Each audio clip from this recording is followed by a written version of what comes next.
Nous allons maintenant passer au fil grâce aux expériences bretonnes du comité régional de Bretagne. Et justement, eh bien Pascal, vous êtes passionné de fil, aussi passionné, hein, je le disais, nous avons un ébéniste, on le sent. Magnifique. Voilà. Alors j'avais déjà vu le reportage et j'ai été très séduit par ce qu'il faisait et ce qu'il fait.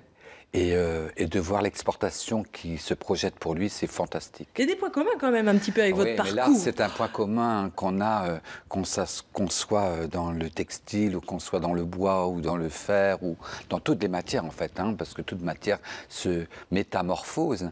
Et moi, l'art m'intéresse au plus haut point, oui. Et alors, vous êtes, spécialisé dans la broderie, mais alors depuis, j'ose à peine calculer, une bonne trentaine d'années. 8 ans, oui. Depuis l'âge de mes 8 ans, j'ai découvert avec ma maman et mes sœurs, quand nous étions en vacances, elles nous donnaient des canevas à faire.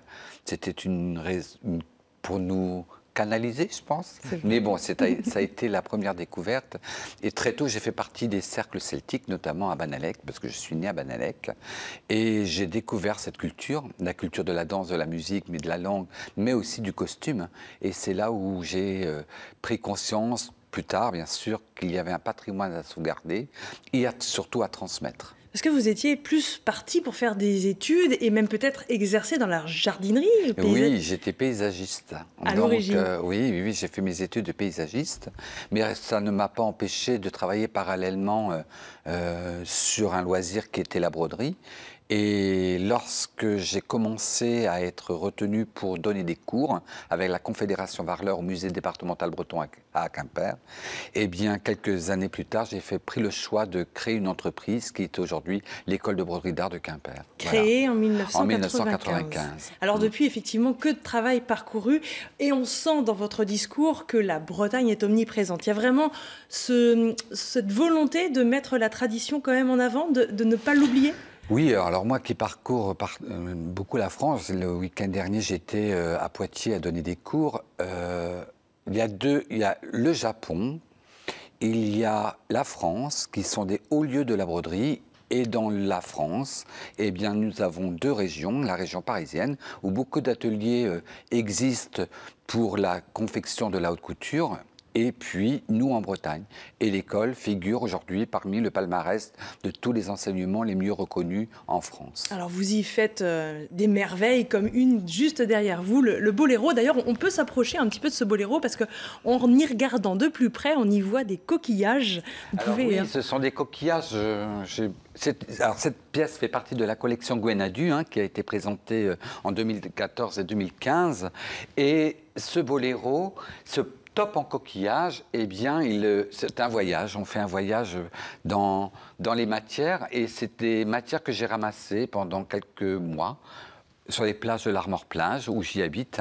Et je me suis retrouvé devant une pièce de tissu où je me suis dit, mais qu'est-ce que je peux en faire? Et c'est en posant uniquement des coquillages sur le tissu que m'est venue l'idée de faire une création comme ce jeune homme qui travaille le bois. Voilà, on ne sait pas d'où ça tombe et d'où ça vient, mais voilà. Et puis, alors j'ai ramassé, on le voit ici, c'est une dent de poisson, parce qu'en ramassant, j'ai trouvé que la structure de cet élément était intéressante. Donc je l'ai placé en même temps que des birniques, des bigorneaux, des petites porcelaines. Il y a tout un monde, un univers aquatique. Et j'ai mélangé perles, paillettes, strass, voilà, c'est un beau voyage. C'est une des plus belles pièces de la collection. Bien sûr, quand on m'a demandé quel prix, je ne dis pas le prix parce que c'est très difficile d'évaluer, mais si on me demandait de la rebroder, je ne le ferais pas, je pense. Parce que vous avez mis combien de temps? Parce que c'est beaucoup de temps. C'est beaucoup de temps. C'est pratiquement 6 mois de travail intensif sur cette pièce. En sachant que les coquillages étant fragiles, évidemment, il y en a qui cassent. Exactement, donc il y a beaucoup d'attention à porter aux vêtements. Il faut savoir que la collection Gwenadu, ça a été 20 défilés qui ont été présentés au public. Et forcément, à mettre, à remettre, ça cause des mal choses à ces vêtements. Alors, vous en parliez tout à l'heure, il y a donc ces défilés qui débouchent sur une exposition qui va bientôt ouvrir le 18 avril. Ce sera justement à Quimper. Sacré travail, sacrée consécration aussi de voir aussi la fin, en tout cas votre travail exposé. Ça risque d'attirer du monde. Eh bien oui, après ces 20 défilés, dont le dernier s'est déroulé dans la mairie de Quimper, eh bien la décision a été prise de présenter cette collection sous forme d'exposition qui va s'ouvrir à partir du 18 avril sur 400 mètres carrés de surface, qui sera donc les 45 tenues de cette collection seront présentées dans le même ordre que le défilé a été proposé au public. Donc, on travaille le décor, on veut que les gens rentrent à nouveau sous une autre forme dans ce défilé, mais qui sera figé parce que ça sera des mannequins statiques, mais dans un même décor et dans la même chronologie que le défilé. Et où la Bretagne, on le voit, est omniprésente. Ah oui, c'était un honneur que pour cette collection, c'était un honneur et un remerciement à ce que la Bretagne m'a donné depuis que je suis né. Et que vous lui rendez bien, puisque vous en parliez, et vous avez également un certain nombre d'ateliers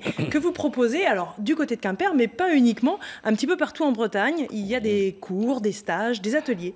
Alors, le siège social est à Quimper où ont lieu pendant toute la semaine des cours. Et sinon, je donne des cours également à Rennes, à Nantes, à Saint-Brieuc, à Guingamp, partout en Bretagne. Et en dehors de la Bretagne, puisque nous avons ouvert depuis l'année dernière une école à Paris. Et puis, je me déplace soit à Poitiers, comme je le disais tout à l'heure, ou alors dans d'autres régions françaises qui me sont demandées. D'un point de vue très pratique, mieux vous réserver à l'avance. Je pense à nos téléspectateurs peut-être intéressés. Oui. Alors là, nous fonctionnons trimestriellement.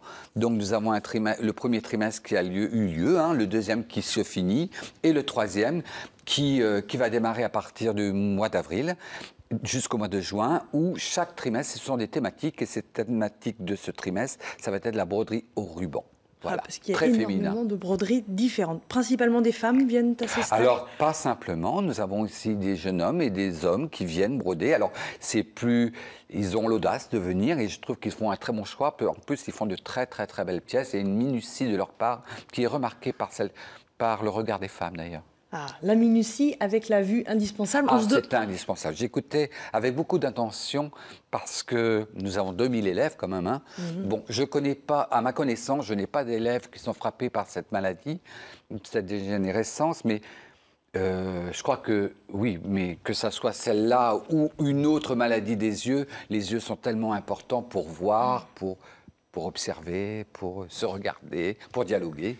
Mais vous voyez, ce qu'on disait tout à l'heure, c'est qu'en tant que spécialiste, vous allez peut-être aussi être à l'affût et à quelqu'un qui va vous dire j'ai un problème de vue, oh là, attention, moi je suis au courant, attention à la DMLA, il faut peut-être que tu consultes rapidement et votre rôle, là encore, est majeur. Nous sommes très attentifs à, justement, quand on voit une personne on détecte de suite, nous, dans le travail que nous faisons, on détecte très facilement si la personne enfile bien son aiguille ou alors la qualité des points nous permet de détecter une mauvaise vue, souvent. Alors bien sûr, on leur conseille d'aller voir leur médecin traitant et de se faire suivre. Et voilà. Mais à ma connaissance, je n'en ai pas, et tant mieux. Moi, je voulais juste dire que quand même, c'était formidable, c'est que les images, merci à la télé, c'est beau, mais alors sur le plateau, c'est magnifique. Et moi, je suis estomaqué.